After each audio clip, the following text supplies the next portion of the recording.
It's the time for the package from China. Let's go!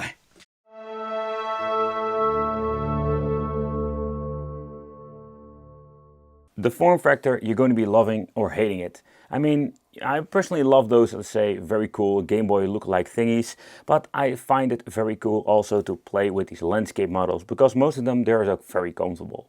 So holding it in my hand, I already noticing a couple of things. So first of all, the D-pad, where the D-pad of the, when it comes to the handheld, it's going to be a hit or miss situation over here. So the D-pad has like a lot of resistance, and I don't know if I'm going to be liking that.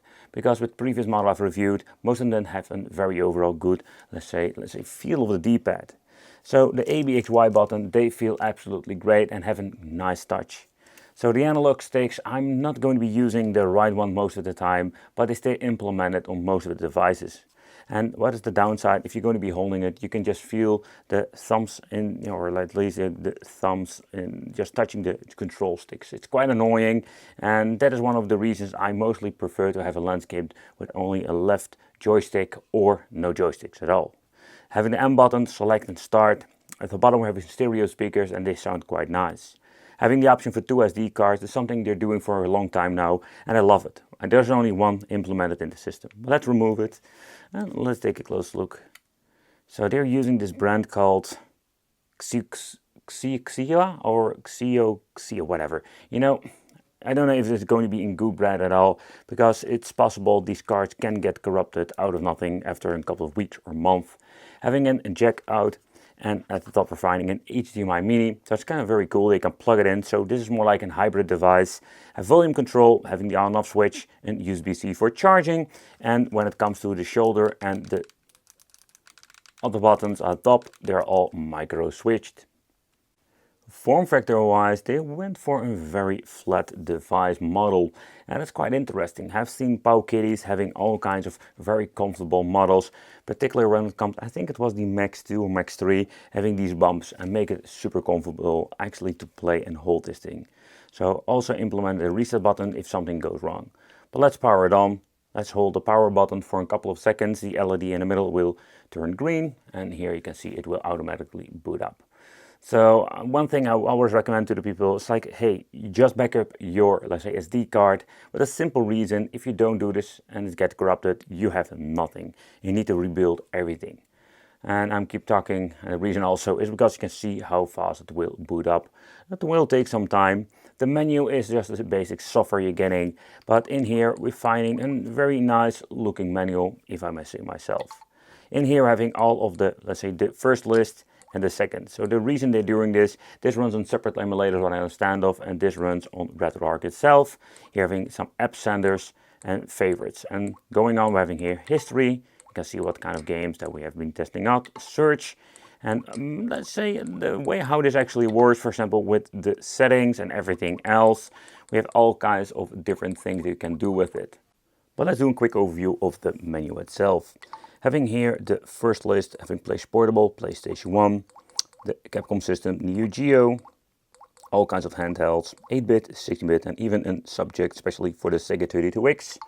So that's kind of cool, even there are not a lot of games on there, and a lot of different handhelds. So moving on to the RetroArch list, we're also having a different setup. We have now N64, and wait, package from China, I'm coming! The emulators, we do have a little bit of an audio delay. It's quite unfortunate. Even throughout the year we're seeing many new devices that they're still using the same buggy software. So in other words, the community and we need to fix our own devices every single time. Sometimes you see stores selling the devices with better overall software, and makes it absolutely so much more fun. Because I don't know how it's with you, but I think tinkering with these devices can be fun, but it is not for everyone. But when it comes to the overall performance, you can just see it runs pretty good when it comes to PlayStation 1, native resolution.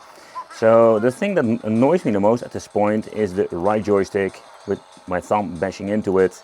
I already mentioned it before, but it's quite comfortable. Even they don't have like this ergonomic design like the Powkitty. So when it comes to playing some PlayStation 1, it's just amazing to see that we can have so many fun with this. So pressing the M button, in here we're having all kinds of different options. We can even adjust the brightness if you want to, and we can get out of the game, making quick load, quick save, and all that kind of things. So when N64, I mostly play this on some PC emulated, simply because we can upscale it, but also having overall better, let's say, just emulation solution and performance. But when it comes to Wifi 64, and there were so many different devices out there that can actually emulate this without any problem whatsoever. You can see some weird glitches, also the screen is not perfectly aligned. But so far so good. In the beginning I did notice some overall, let's say, performance dip.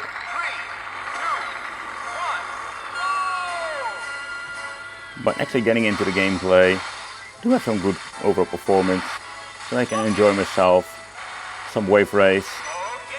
The joystick is very responsive, and the fight's quite comfortable to play. So there's absolutely a lot of fun playing from N64 on the go with this. Yeah, so far so good. And there are many different games out there. Think about maybe some Diddy Kong Racing, the launch titles. GoldenEye will struggle, but we can do some in-depth more about the N64 later on. And the same goes for the PlayStation Portable part. We do have two black bars. This has to do with the resolution of the original PlayStation display and the display we're actually going to be using in this. But emulation performance is quite nice. Hit or miss situation. You can see the stuttering going on. Now let's see how the overall gameplay is. So actually starting up the game, playing some Tekken 5. This runs perfectly so far, or perfectly so far perfect can be with the performance and the software we're using.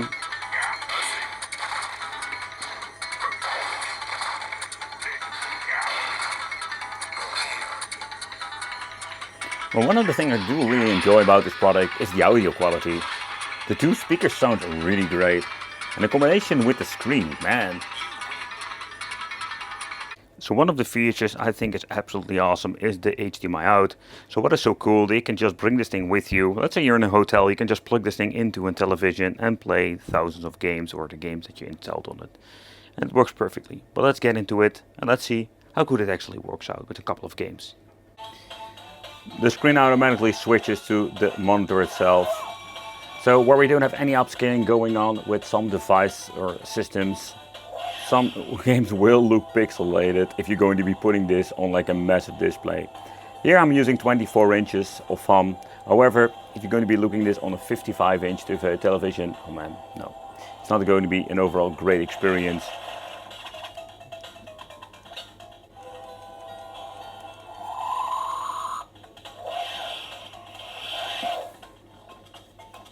Oh man, this looks really pixelated on a massive screen. But let's go back to a different game. Pressing the M and start will automatically exit it, so you don't need to go through the RetroArch menu. Where this device can play some of the, let's say, maybe the newer generation of machines, most of the time I'm just going to be playing some old school Sega. Yep, I love this game. Emulation is just spot on now without any problems, and this is just absolutely awesome. I love playing these games on the television, on my arcade machine, or the original systems.